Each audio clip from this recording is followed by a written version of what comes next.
I chose my stepson over my biological son for 30 years. I gave away his room, ignored his bullying, sent him to live with his aunt when his mom died, and skipped his wedding for a restaurant dinner. When his stepbrother's business failed, I demanded he pay for it. He told me to never contact him again. Now I'm alone in a studio apartment on Christmas while he raises a family I'll never know. I missed my son's wedding because my wife made dinner reservations. I need you to understand exactly what kind of father I was. My only biological son, the boy I brought into this world, the child who spent his entire life waiting for me to show up. He got married without me there. And the reason I wasn't standing beside him on the most important day of his life is because my wife wanted to take my stepson out for his birthday dinner. Same day. Same time. And I chose the dinner. I chose a restaurant meal over my son's wedding. And when he called me, heartbroken, asking why I wasn't there, I told him to move on. I told him he was being dramatic. I told him family isn't about showing up to events, it's about love. I said that. To a son I never showed up for. To a son I never loved properly. To a son who spent 28 years hoping his father would choose him, just once. He hung up and never spoke to me again. That was 3 years ago. I'm writing this at 2 a.m. because I can't sleep. Because every time I close my eyes, I see his face at 8 years old, waiting by the window for a father who never came. I see him at 12, asking why I didn't come to his football match. I see him at 18, walking across a graduation stage while his seat in the audience stayed empty. I see him at 28, standing at an altar, looking at the door, hoping I might still walk through. I didn't. My name doesn't matter. I'm 54 years old, and I destroyed the only good thing I ever created. My son. My firstborn. The boy who deserved everything and got nothing from me. His name is Ryan. His mother was my first wife, Sarah. We met in college, got married too young, had Ryan when we were 23. The marriage didn't last. We were different people, wanted different things, fought about everything and nothing. We divorced when Ryan was 4. I should have stayed in his life. I should have been the father he needed, even if I couldn't be the husband Sarah wanted. But I was 27, selfish, angry, and convinced that my failed marriage was somehow her fault. I paid child support because the court made me. I visited when it was convenient. I called when I remembered. Which wasn't often. Ryan grew up waiting for me. Every other weekend was supposed to be mine, but I canceled more than I kept. Work was busy. I was tired. I had plans. There was always an excuse, and I always believed them. When Ryan was 6, I met Linda. Linda was everything Sarah wasn't. Organized. Ambitious. She knew exactly what she wanted, and for some reason, she wanted me. We got married when Ryan was 8. A year later, she brought her son from her previous marriage into our home full-time. His name was Derek. He was 10. From the moment Derek moved in, I made a choice. I didn't realize I was making it at the time, but I was. I chose my new family over my old one. I chose the son who lived under my roof over the son who lived 30 minutes away. I chose convenience over responsibility. Derek called me dad within 6 months. I let him. I liked it. It felt like a fresh start, a chance to be the father I'd failed to be with Ryan. But I wasn't being a better father. I was just being a father to a different kid. Ryan noticed immediately. He'd come for his weekend visits, and find Derek in what used to be his room. I'd moved Ryan to the smaller guest room because Derek needed more space. Ryan didn't complain. He just got quieter. He'd ask me to play catch, and I'd say I was busy helping Derek with homework. He'd want to show me something he'd made at school, and I'd half listen while scrolling through my phone. He'd try to tell me about his friends, his interests, his life, and I'd forget everything he said by the next visit. Linda didn't help. She never said she didn't want Ryan around, but she made it clear in 1,000 small ways. She'd schedule family activities on my custody weekends, then act surprised when Ryan felt excluded. She'd buy Derek new clothes and toys while Ryan wore hand-me-downs. She'd correct Ryan's table manners, his volume, his presence, until he learned to make himself invisible. I should have stood up for him. I should have told Linda that Ryan was my son and he belonged in our home just as much as Derek did. Instead, I told Ryan to stop being so sensitive. The bullying started when Ryan was 11. He was small for his age, quiet, the kind of kid who read books at recess instead of playing sports. Easy target. A group of boys at his school made his life hell. They called him names, took his lunch money, pushed him into lockers. He came home with bruises he tried to hide and stories he was too ashamed to tell. Sarah called me, begging me to do something. To talk to the school. To spend more time with Ryan. To show him he had a father who would protect him. I told her she was overreacting. Boys will be boys. Ryan needed to toughen up. He needed to stop being such an easy victim. Those words. I said those words to a mother watching her son fall apart. Ryan heard what I said. Sarah told me later that he was standing in the hallway, listening. He heard his own father call him an easy victim. He heard me blame him for being bullied. He stopped asking me for help after that. The bullying got worse. Ryan got quieter. He started spending all his time in his room, stopped bringing friends home, stopped talking about school. Sarah tried everything. Therapy, new activities, even considered moving to a different district. I paid child support and told myself I was doing my part. When Ryan was 14, Sarah got sick. Cancer. Aggressive. By the time they caught it, there wasn't much the doctors could do. She fought for 8 months, and Ryan was there for every moment of it. He held her hand during chemo. He learned to cook so she wouldn't have to. He grew up overnight because he had no choice. I visited twice. Twice in 8 months while the mother of my child was dying. I sent flowers. I sent cards. I told myself I was being respectful of her space, that she probably didn't want to see me anyway. The truth is I didn't want to see her. I didn't want to see what my absence had done to my son. I didn't want to face the reality that I'd abandoned them both. Sarah died 3 weeks before Ryan's 15th birthday. Ryan called me that night, sobbing. He was alone in an empty house, his mother's body had just been taken away, and he had no one else to call. "Dad," he said. "Please. I need you. I don't have anyone else." I told him I'd figure something out. What I figured out was sending him to live with Sarah's sister, 2 states away. I didn't take him in. I didn't even consider it. Linda said it would be too disruptive to bring a grieving teenager into our home. Derek was in high school, focused on his grades, applying to colleges. Having Ryan around would be too much. I agreed with her. I sent my orphan son to live with an aunt he barely knew instead of bringing him home where he belonged. Ryan begged me. He said he'd be good. He said he wouldn't cause any trouble. He said he just wanted to be with his dad. I told him this was for the best. I told him his aunt would take better care of him. I told him we'd still talk all the time, still see each other on holidays, still be father and son. I lied. The calls became monthly, then quarterly, then birthdays and Christmas if I remembered. I missed his 16th birthday because we took Derek on a college tour. I missed his 17th because Linda planned a cruise. I missed his 18th, his graduation, the day he became a legal adult, because I don't even remember why. There was probably a reason. There was always a reason.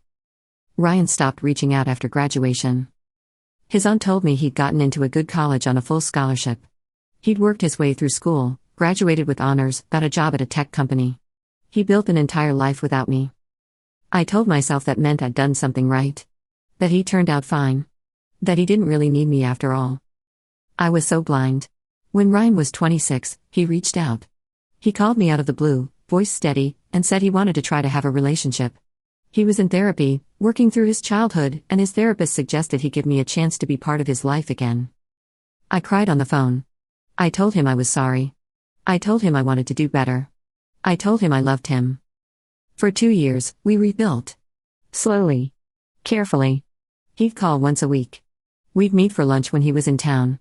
He met Linda and Derek again, tried to be civil, tried to find a place in my family. But I hadn't changed. I still canceled plans when something came up with Derek. I still let Linda schedule over our time together. I still treated him like an afterthought, like someone I could fit in when it was convenient. He got engaged when he was 27. A wonderful woman named Michelle who loved him completely. He asked me to be at the wedding. Not in the wedding party, not walking him down the aisle, just there. Just present. Just once. The wedding was scheduled for June 15th. On June 1st, Linda told me Derek's birthday dinner was the same day. "We've had these reservations for months," she said. "Derek specifically requested that restaurant. We can't cancel." I should have said no. I should have told her that my son was getting married and nothing was more important.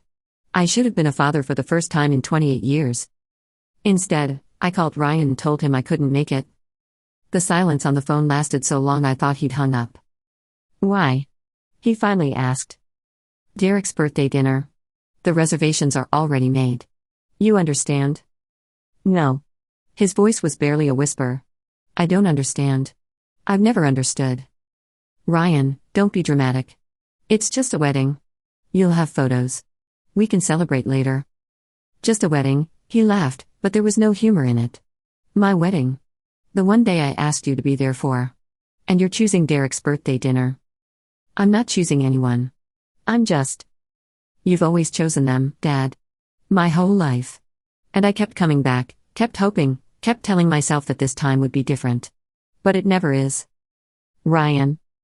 Don't come. Don't come to the wedding, don't call me, don't pretend you're my father anymore. I'm done. He hung up. I went to Derek's birthday dinner. I ate steak and laughed at stories and toasted to my stepson's 29th year while my biological son stood at an altar without his father. Ryan's aunt called me the next day. She didn't yell. She didn't need to. He waited, she said. He kept looking at the door during the ceremony, hoping you might still walk in. Michelle's father offered to stand with him, and Ryan almost said no because he thought maybe, just maybe, you'd show up. I didn't say anything. You were never his father, she continued. You were just the man who helped create him and spent the rest of his life proving he wasn't worth your time. She hung up. I told myself Ryan would forgive me eventually. He always had before. He'd calm down, remember the good times, reach out again. 6 months later, I needed money. Derek's business had failed. A restaurant he'd sunk his entire savings into, plus a loan I'd co-signed, gone in 18 months. He was in debt. I was in debt. We needed $200,000 or we'd lose the house. I knew Ryan had money. His tech job paid well. He'd been smart with investments. He could afford to help. I called him for the first time since the wedding. I need to ask you for something, I said. It's about Derek. Ryan laughed. No. You didn't even hear what I don't need to. The answer is no. Whatever you want, whatever Derek needs, the answer is no. Ryan, we could lose the house. Your stepbrother is in serious trouble. This is family. Family, he said the word like it was poison. You want to talk to me about family? You missed my mother's funeral to take Derek to a basketball game. You sent me away when she died so Derek wouldn't be inconvenienced. You skipped my wedding for his birthday dinner. And now you want me to write a check to save his failed business? I know I haven't been perfect. You haven't been anything. You were never there, Dad. Not once. Not when it mattered. And now you call me after 6 months of silence, not to apologize, not to try to fix things, but to ask for money. For him. Ryan, please. Goodbye, Dad. Don't call me again. The line went dead. I called him 17 times after that. Every call went straight to voicemail. I left messages. Apologies. Explanations. Promises I had no way of keeping. Each one more desperate than the last. He never responded. I tried email. Blocked. I tried reaching out through his aunt. She told me Ryan had asked her not to share any information about his life with me, and she was going to respect that. You did this, she said. Not him. You. And now you have to live with it. I drove to his apartment once. I sat in the parking lot for 2 hours, rehearsing what I'd say, working up the courage to knock on his door. When I finally got out of the car, a security guard stopped me. Are you Robert? He asked. I nodded. Mr. Chen said if you ever showed up, I should tell you to leave. He doesn't want to see you. If you don't go, I'll have to call the police. My own son had given his security guard my name. He'd prepared for the possibility that I might show up, and his preparation was to have me removed like a trespasser. I drove home and didn't try again. The financial fallout was immediate. Derek's business collapse took everything. We sold the house. Moved into a rental apartment half the size. Linda blamed me for co-signing the loan. I blamed her for encouraging Derek's restaurant dream when he had no business experience. We stopped talking about Ryan entirely because every time his name came up, it turned into a fight about whose fault it was that he wasn't there to help. The truth was it was my fault. All of it. Always. I'd spent 30 years building a life with the wrong family while ignoring the one I'd created. Now the wrong family was falling apart, and the son I'd abandoned wouldn't even take my calls. Derek moved back in with us 8 months after the business failed. 30 years old, unemployed, sleeping in our spare bedroom, playing video games until 3 a.m. Linda made excuses for him. He was recovering from trauma. He needed time to figure out his next move. He was sensitive. Sensitive. The same word I'd used to dismiss Ryan's pain for decades. I looked at Derek one morning, sprawled on our couch in his underwear, watching TV at noon on a Tuesday, and I felt something I'd never felt before. Resentment. I'd given this kid everything. My time, my attention, my money, my presence. I'd chosen him over Ryan 1,000 times. And what did I have to show for it? A failed business, a mountain of debt, and a stepson who couldn't even thank me for the sacrifices I'd made. Ryan had gotten nothing from me. Nothing. And he'd built a life anyway. A successful career. A loving marriage. A future. All without his father's help. All despite his father's absence. He was the strong one. He was the success story. And I'd spent his whole life telling him he wasn't good enough. Linda and I divorced a year after we lost the house. 23 years of marriage, ended not with a bang but with a slow, exhausted surrender. We'd run out of money. We'd run out of excuses. We'd run out of reasons to pretend we were happy. Derek stayed with her. Of course he did. I was the one who'd lost everything for him, and he still chose his mother. I moved into a studio apartment on the other side of town. 400 square feet. A bed, a kitchenette, a window that faced a parking lot. This was my life now. This was what I had to show for 54 years on Earth. I started seeing a therapist because I had no one else to talk to. Her name was Dr. Patterson. She was direct and unflinching and didn't let me feel sorry for myself. "Tell me about Ryan," she said in our first session. "He won't talk to me." "Why?" So I told her. Everything. The cancelled visits, the bullying I ignored, Sarah's death, sending him away, the missed graduations and birthdays, the wedding I skipped for a restaurant dinner, the phone call asking for money. By the time I finished, I was crying. "How do you feel about what you did?" she asked. "I feel like a monster." "You're not a monster. Monsters don't feel remorse. But you were a terrible father to Ryan. You need to accept that before you can move forward." "How do I fix it?" "You might not be able to. Some damage is permanent. Some relationships can't be rebuilt. The question isn't whether you can fix it. The question is whether you can learn from it." I went to therapy every week for a year. I unpacked every choice, every excuse, every lie I told myself. I confronted the man I'd been and tried to understand how I'd become him. My father was distant. That was the easy explanation. He worked constantly, showed love through money instead of presents, treated my mother like a housekeeper and me like an inconvenience. I'd sworn I wouldn't be like him. And then I became worse. At least my father was consistent. He was absent for everyone. I was selectively absent. I gave everything to Derek and nothing to Ryan. I showed my son that love was conditional, that family was a choice, that he wasn't worth choosing. He learned that lesson well. He applied it to me. I wrote Ryan a letter 6 months ago. Not asking for anything. Not making excuses. Just apologizing. Truly apologizing for every failure, every absence, every moment I chose convenience over him. I mailed it to his aunt and asked her to pass it along. 3 weeks later, I got a response. Not from Ryan. From Michelle, his wife. "Ryan, read your letter.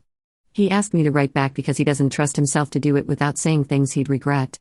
He wanted me to tell you that he appreciates the apology, but he can't accept it. He spent years in therapy processing what you did to him. He's finally at peace. Having you in his life would undo that progress. He hopes you find healing, but he needs you to understand that healing can't include him. Please don't contact him again." I read that letter 47 times. He was at peace. Without me. Because of my absence, not despite it. My son's healing required my permanent removal from his life. That's what I'd done. That's the father I'd been. So toxic that my own child's mental health depended on never seeing me again. My mother called me last month. She's 81 now, living in a nursing home 2 hours away. I visit when I can. She's the only family I have left. "I heard about Ryan," she said. "About everything." "Who told you?" "His aunt. We've stayed in touch over the years." She paused. "I saw pictures of his daughter." My heart stopped. "His what?" "His daughter. She was born last spring.